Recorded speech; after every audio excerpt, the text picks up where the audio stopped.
Thank you so much, ma'am. Thank you, sis.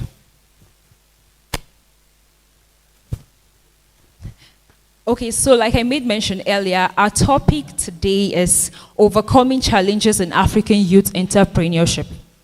So we're asking our distinguished panelists questions, and we have lots of youth here, and I'm sure everyone is inquisitive. They have lots of coming, so we're just going to work with the questions we already have here.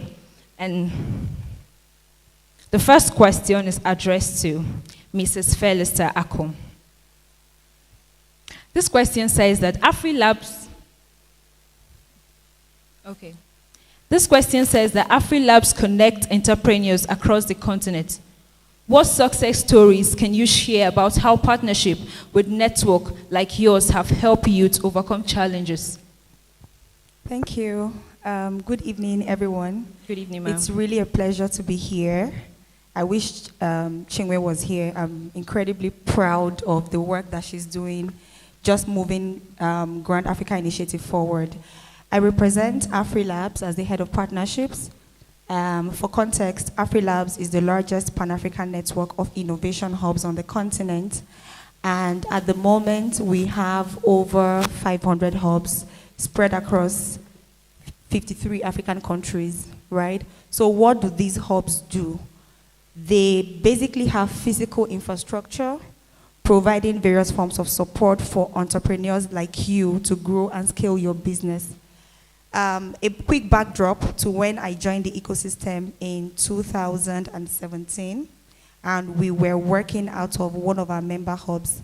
So I didn't realize that as a young person that has a business idea, just an idea, you haven't done anything, you don't have an MVP, you don't even know how to navigate, that you could literally walk into any of these hubs and at no cost to you, they are happy to, incubate you, walk you through your business idea, help you fine-tune it, provide you mentorship, provide you coaching, and help you enter the market, right? So anytime I get the opportunity to talk to young entrepreneurs, I tell them, you can't build your solution alone, right? It just reminds me when we are talking about gender and inclusion, and we did a survey where a lot of young female entrepreneurs don't apply, take advantage of opportunities. And we realized that they were more comfortable if there was a tailored program for just women, because you bring women mentors, women coaches on board, and they feel like, okay, if this person has done it, then I can do it. So what am I saying? You need that access to network where you are meeting people who share the same challenge as you're in, right? We talk about infrastructural problems. We are all in Nigeria, power issues, we are here. So how is your fellow entrepreneur navigating it? So when you come to that innovation hub, you have access to this like-minded individual, and then of course experts that can handhold you through the entire process. Thank you so much. So let me just rephrase what she said. She said, out of the many things she said, one of them that stood out for me was, you cannot build your ideas alone. Entrepreneurs, you cannot build your ideas alone. You need to go and learn from people that has gone the path you're willing to trade. Thank you so much, Mrs. Felista, for that. So the next question here is to you, Dr. Abiola. This question says that you have worked with many entrepreneurs in your, you have worked with many entrepreneurs in your careers. What patterns or mistakes do you commonly see?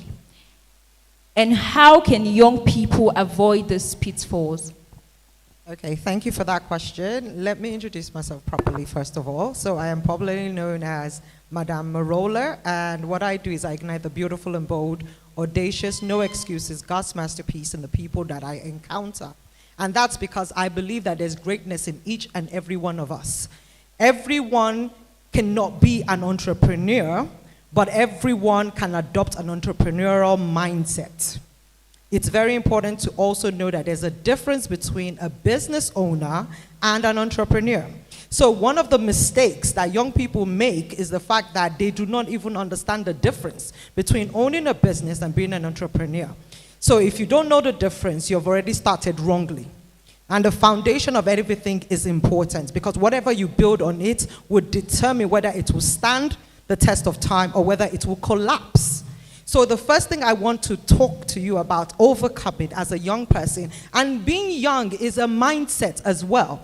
You can be in your 40s, you can be in your 50s, and you are still young, because as long as there's breath in you, you still have a passion to do something, you're young. Don't allow anybody to tell you that you're too old to achieve your dreams. I'm here to tell you that no matter what age you are, you can. I'm 46 now. I started my entrepreneurial journey when I was 25 plus.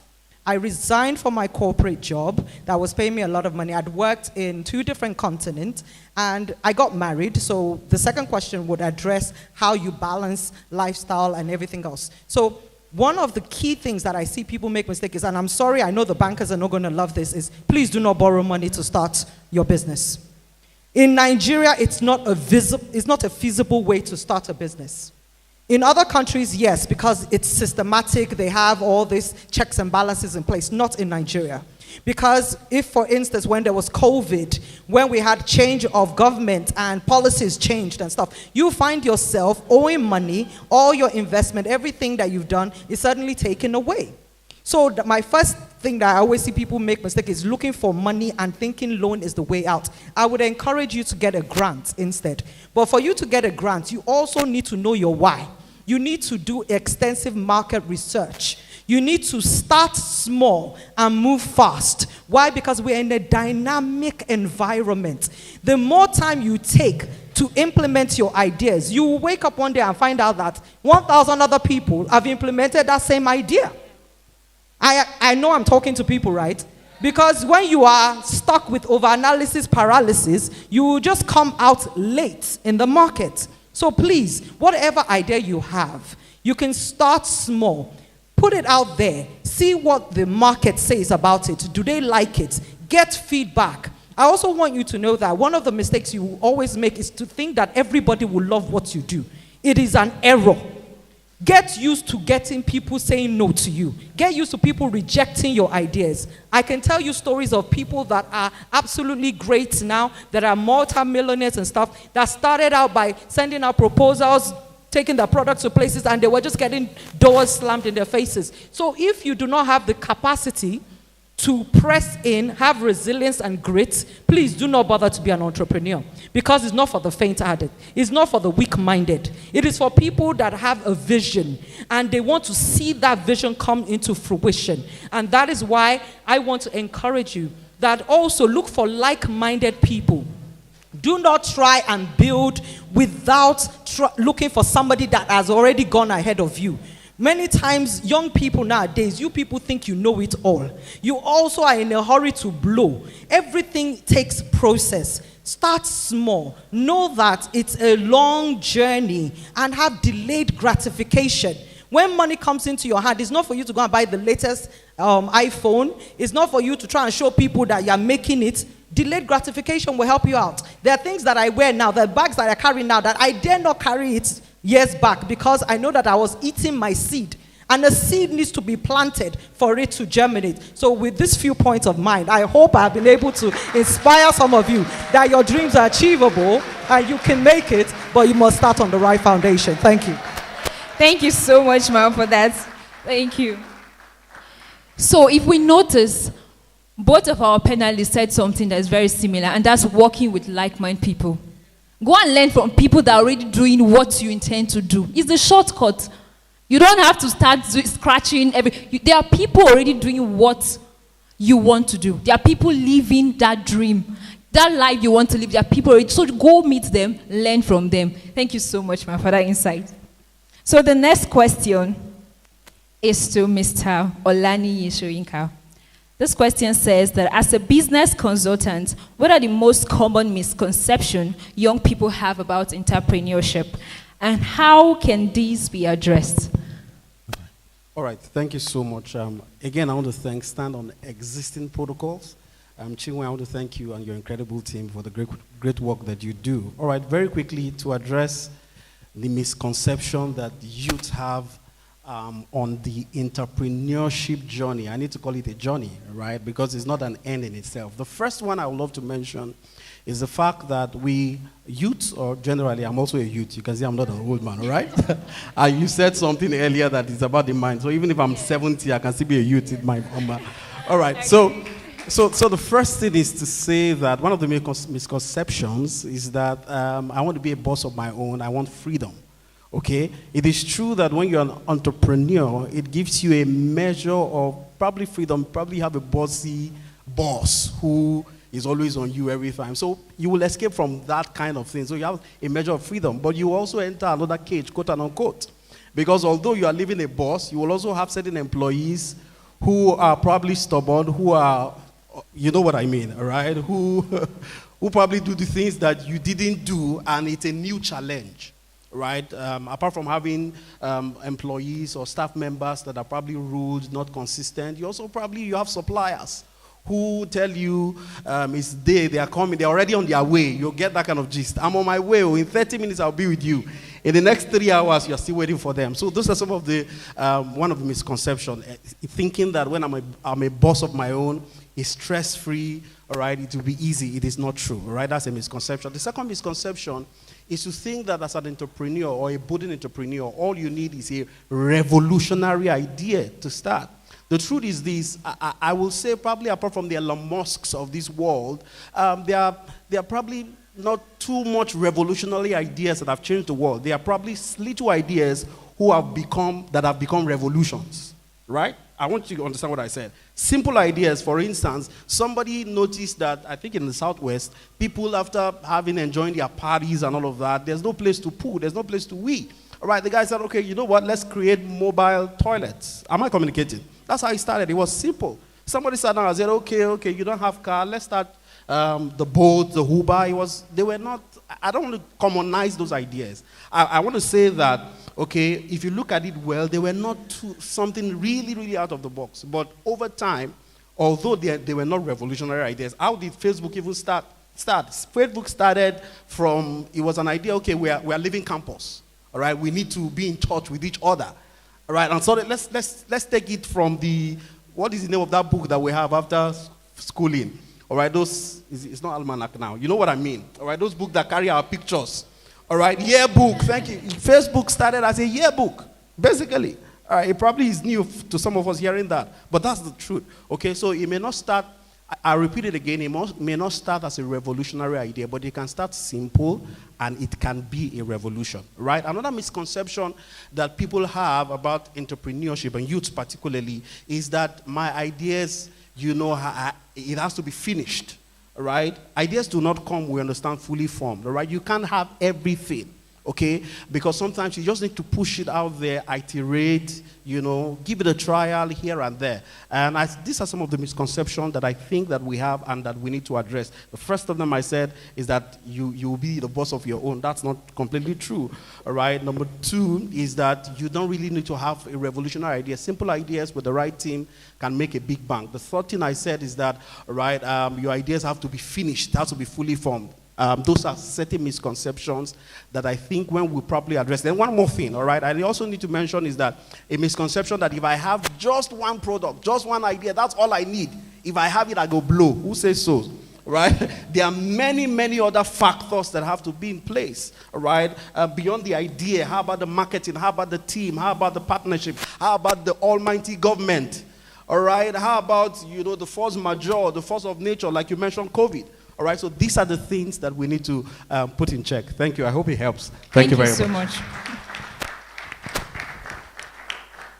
Thank you very much. So you can start small. Those small ideas, take them on. It gets clearer as you go. It gets better, it gets clearer as you go. Thank you so much, sir, for that. So our next question is addressed to Mrs. Ajuma Atguba. This question here says that as the managing director at Founder Institute, you work closely with many founders across Africa. What are some of the common challenges you've observed them face in securing funding or resources, and how can they overcome these hurdles?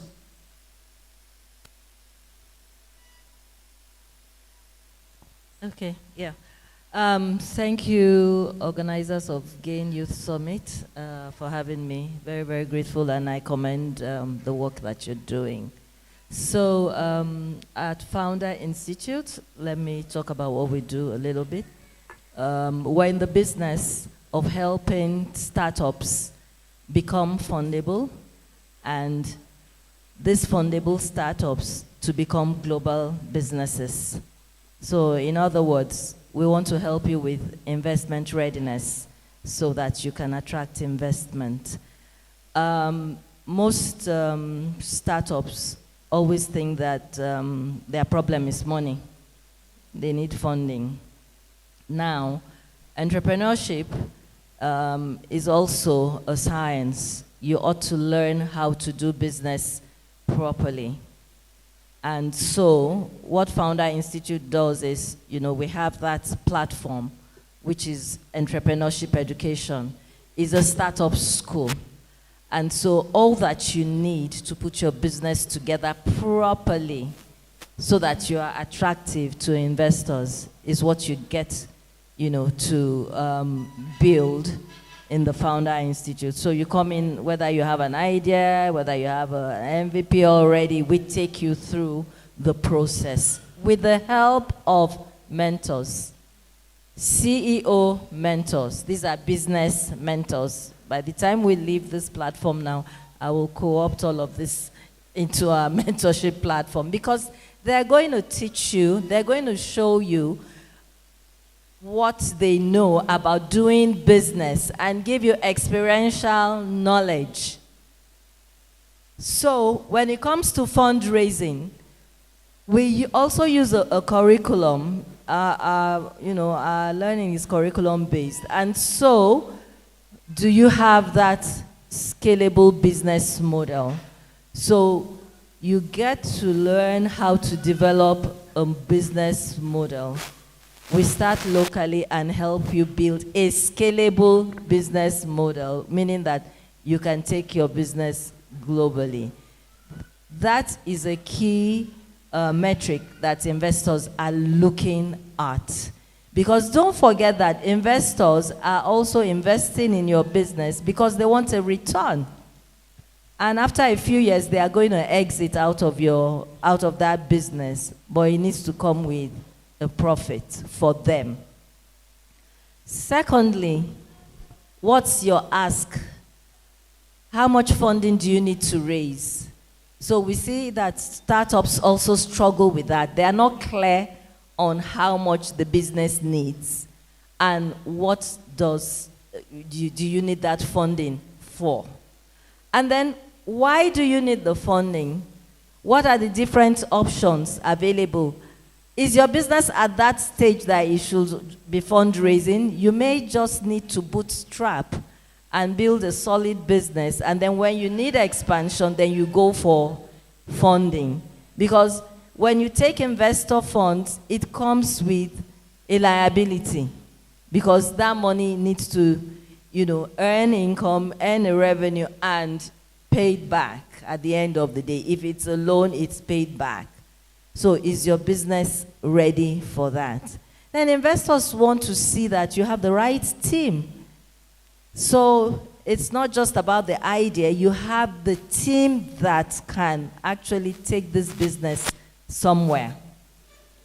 So those are very, very, very key points. And what problem are you solving?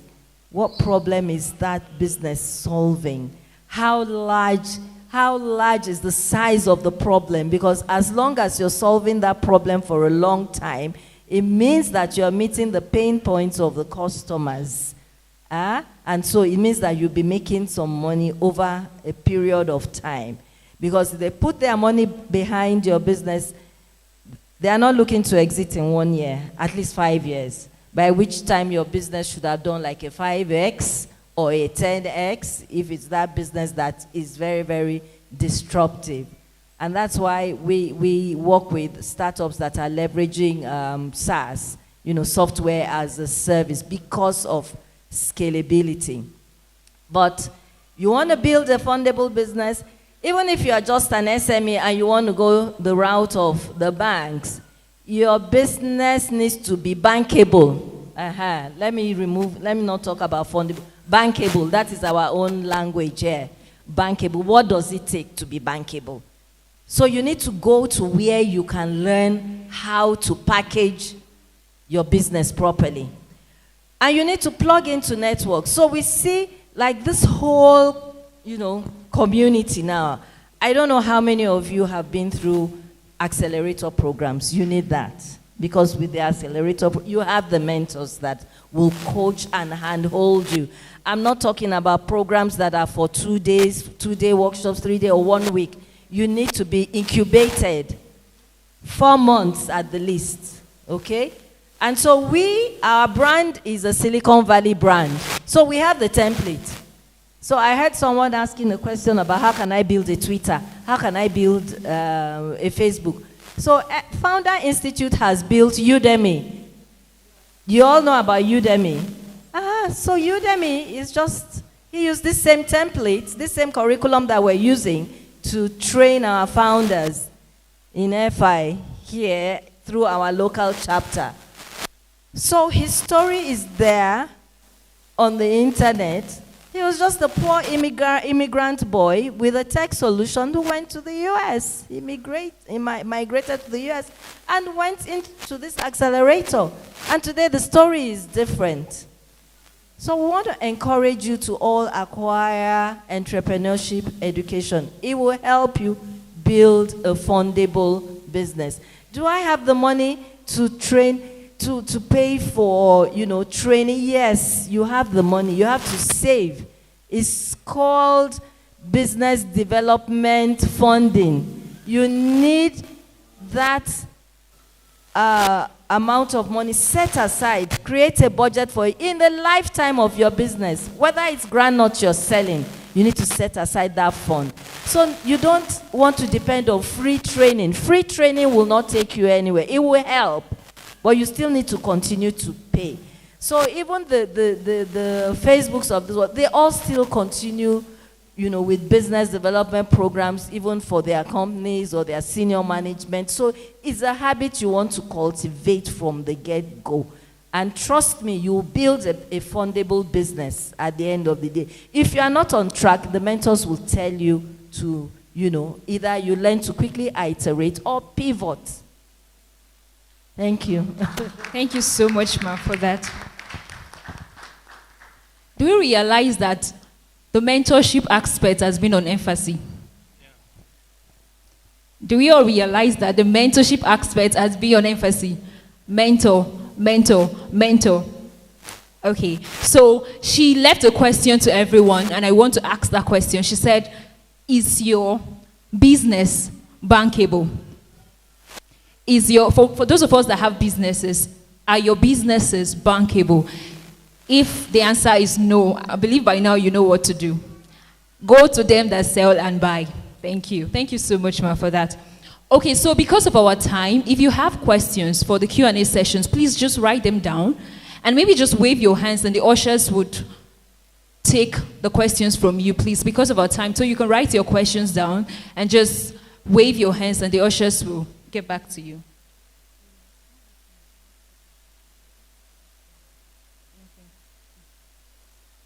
Thank you. Okay, so the next question is over to you, Dr. Abiola. This question says that what advice would you give to those balancing entrepreneurship with other commitments like education or family? Okay, so I can answer this easily because when I started my full-time entrepreneurial journey, I just gotten married and it's been almost 20 years now. So juggling the fact that I was now a wife and then I became a mother of 2 was something new. And you have to understand that there is no such thing as work-life balance. It's work-life alignment because something's going to have to give for another thing to be built. So if you do not know how to communicate, first of all, your passion, that look, I want to do this thing and it's important to me, to your partner, to the other people that you have commitments with, you will struggle to get the support. Because at the end of the day, you can't do it by yourself. And you can't do it in isolation, because if you're trying to build a business without the support of the people that are close to you, you will struggle. They will frustrate you. You will end up getting tired quickly, and then you will give up faster than someone else that has the support system. So the support system is not just internal in your family. You should also seek professional support systems outside. Join networks that have people that are like-minded, that are doing the same thing that you're doing, not necessarily the same business or the same kind of sector, but they're also entrepreneurial in their vision and in the way they're doing things. Because there's something when they say birds of the feathers flock together, is the truth. Because they will be able to tell you how they navigated their own paths of struggle and how they've stayed committed to their journey of building their entrepreneurial businesses, despite the challenges that are there. They will also give you tips. You also find out that you can have clusters of people you can work with. So if you are in a production kind of business, you might find out that, oh, this other person, we can band together and purchase together, have more bargaining power with the suppliers, rather than everybody going one by one to them, and then you're having to pay premium prices because they don't see you as valuable as people that have the support system. So many times it's because of this me, myself, and I mindset that we like in Nigeria, where you want to be the owner of a business, and then you say that, I'm the CEO of a business that is just making 100,000 naira. I find it very stupid, because I believe that I'd rather be a 5% owner of a business that is generating millions and hundreds of millions, and I don't even have an official title, than a business that at the end of the day, I'm the one doing everything, I'm struggling, just so that you can tell everybody, I'm an entrepreneur, I'm a CEO. Please, let's not be title focused, let's be value driven, and let the result speak for itself. The result is what will attract investors to you. The result is what will attract collaborators to you. And at the end of the day, if you have a husband or a wife that does not support your vision, the result will speak. Because when you're able to shut them out with money, when you're able to shut them out with accolades, they will start to support you. They will start to promote you. They will start to be your biggest cheerleaders. I tell you the truth, sometimes they will not support you. They will not support you, they will ridicule you. When I started, I was part of the people that started the natural hair revolution in Nigeria. People made fun of me. They said, Madam Merola doesn't have money again. She's not relaxing her hair. And I was like, see trouble. Is it that? It's got nothing to do with the fact. So, being able to take people's ridicule, people that will shut down your dreams, and still saying that I'm going to push through, is so important. So don't forget that at the end of the day, your dream is valid as long as you believe in it. Power it up. Thank you so much, ma'am, for that. Thank you, ma'am. So do not be title focused, but be value driven. Thank you, ma'am, so much for that. So the next question, because of our time, is addressed to Mr. Olaniyi Soyinka. This question says that what strategies can entrepreneurs use to pivot when their initial ideas or business models aren't working out? Okay, what strategies and ideas can business owners use to pivot when their business model is not working? All right, the first thing I want to say is that business is war. It's very important. Please, can you turn to your neighbor and say business is war? And can we celebrate every entrepreneur here? Let's celebrate every business owner, every entrepreneur. I have a 9-to-5. I have businesses by the side, but I don't see shaky as well. So I know what's up for those who do it full time. It's war. So I'm starting that way and letting us understand, for those of us who are in business or those who are about to get the fact that business is war. And what that means is that in a war, there are many things you need to do. Firstly is to find out what are my strengths, right? I want to go into a battle. I want to know, let's take it out of business now. Let's bring it to real context and take it back to business. So I want to start a war. I'm going to engage Iran. I'm going to engage Israel or the US, all right? I need to know my strength. Just imagine Nigeria going to war with the US, you know.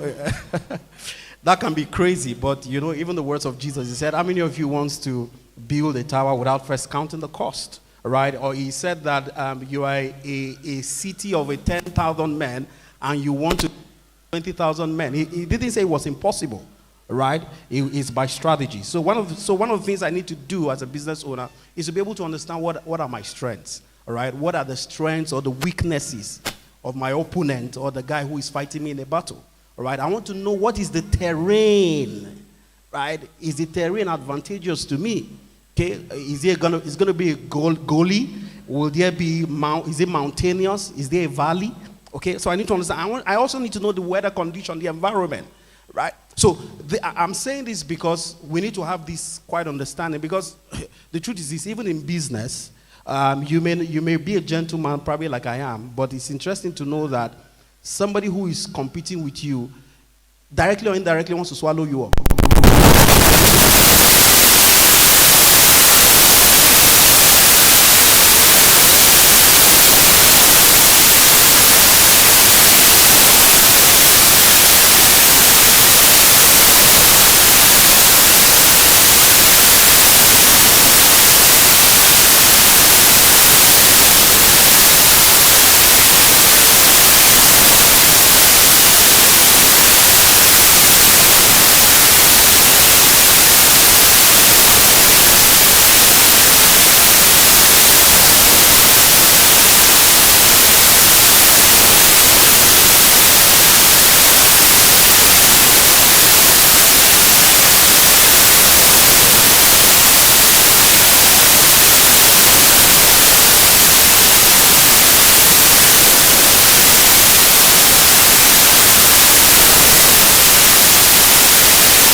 Development or partnerships experts.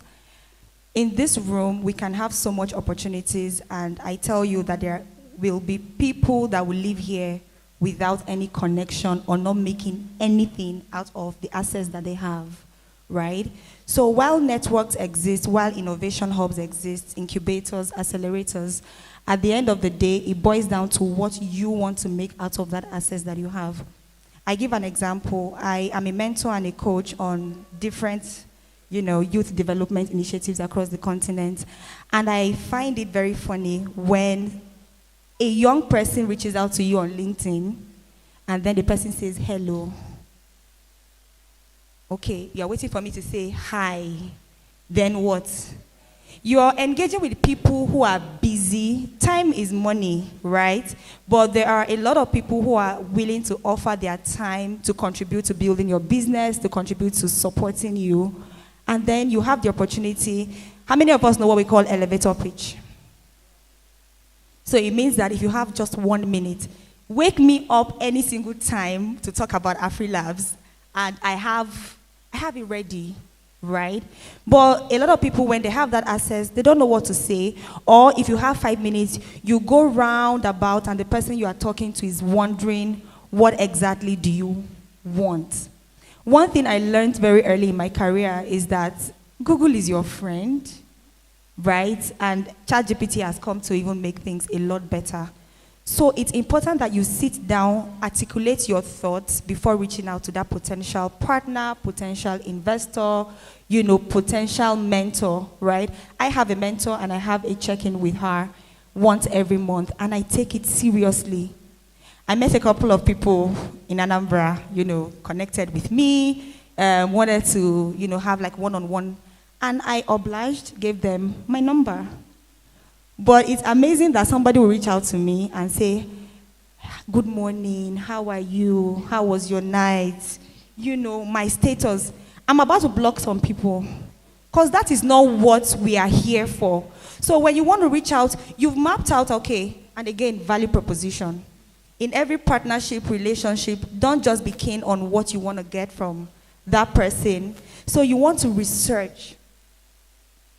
What organization does this person represent? And as an individual, what is she passionate about? Then create a point of synergy so that when you are reaching out, you are introducing yourself. My name is this. I am the this of this organization. We do this. I met you at the GAIN Summit, and I was fascinated by your... I would like to... you say something like that, and then you are like, okay, you want to book appointment, even if it's 15 minutes. So when you get opportunity to get into this network, make sure that you make the most of it. Thank you. Thank you so much. Okay, so we'll be taking the last question. And Mrs. Ajuma already did justice to that question, but I'll just ask again so that you can rephrase. So the question says, what do you think young entrepreneurs can do differently to stand out when pitching to investors? I think you already answered it, just...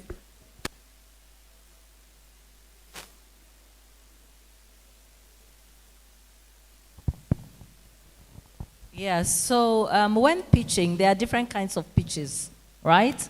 There's the elevator pitch, which is the 1-sentence pitch, and there's the 1-minute pitch, there's the 3-minute pitch, there's the 5-minute pitch. So the different pitches, you use them for different circumstances. So if, for example, you happen to meet a high net worth individual and you are just climbing, maybe in the lift, and, hey, gentlemen, what do you do? You must be able to quickly pitch that one in under 1 minute. You must be able. Now, that pitch is intended to get you a meeting, an invitation to say, okay, come and see me, or send me some more information. And then it goes on, So by the time it's getting to 5 minutes, you're sending the 5 minutes pitch with a pitch deck in 5 minutes. In that pitch, you are covering the problem, the solution, the market, what's the secret sauce, how do you make money, what's the size of the market, and all of that, okay? You learn it. You learn these things, okay? And so when you go through a structured process of, entrepreneurship education, you get to learn it. So you need to invest time, and go to the right networks to get to. And so there are pitches when once you, immediately, you get a call. Oh, see me, this is a bright idea. And because you have been taught how to pitch, now that investor, you're pitching in a way that your pitch offers value to that investor, and it's interesting because you're able to communicate how he's going to make money by investing in your business. So there's a narrative, there's a template, so you need to learn it. Thanks. Thank you so much, ma'am.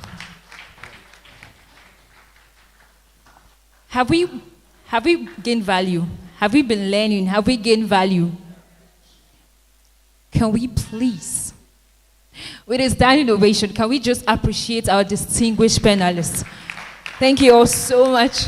Thank you, sir. Thank you, ma'am, for an amazing section. Thank you. Thank you so much. Thank you. Can we also appreciate ourselves, please? Thank you. Thank you so much for participation. Thank you. Please clap, clap, clap, clap. A round of applause for them. We are inviting Miss Janet, Miss Marian on stage for the presentation of the certificate. And also we are calling on our founder, Miss Chinwe Okoli, to come and present this certificate to them. It's such an honor to have you all here. Please let's a round of applause as she comes on stage. Thank you. Thank you so much for your patience. Thank you, panelists, for the amazing session. So on behalf of Grand Africa, on behalf of Grand Africa, we want to say thank you for sparing our time. For those that came early and stayed till, we are so grateful and we appreciate this time that we have. We would like to do this over and over with you guys because I didn't want it to end. It's just that we spent so much time. I didn't want anybody looking at me. So thank you, Thank you, Madam Merola. Thank you, Mrs. Felista. Thank you, Mrs. Ajuma. Thank you, Mr. Olaniyi. Okay, this is for Dr. Abiola, Mrs. Merola. Please, a round of applause. Turn it up, turn it up, turn it up, turn it up, turn it up. The next one is Olaniyi.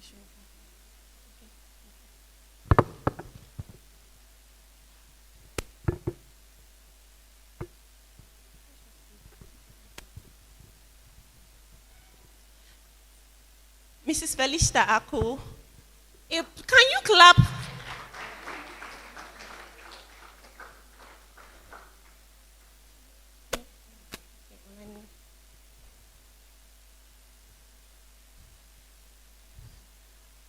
Mr. Olaniyi Soyinka.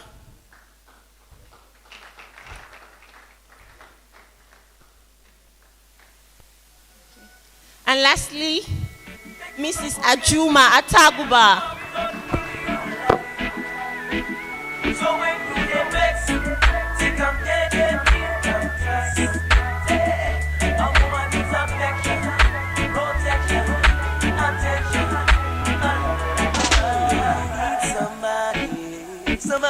While I was sitting, someone said, why didn't we bring this panel session earlier? I know we totally enjoyed it. Can we clap for our panelists again?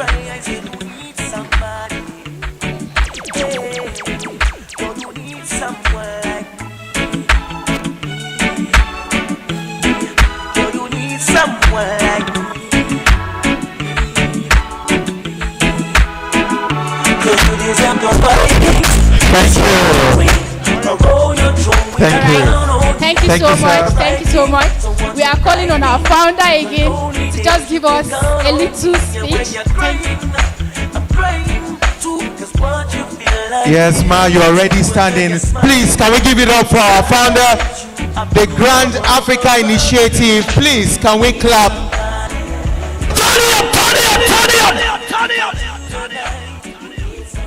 All right, okay.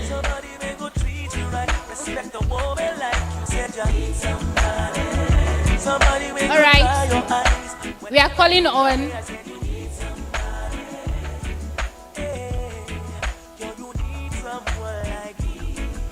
okay.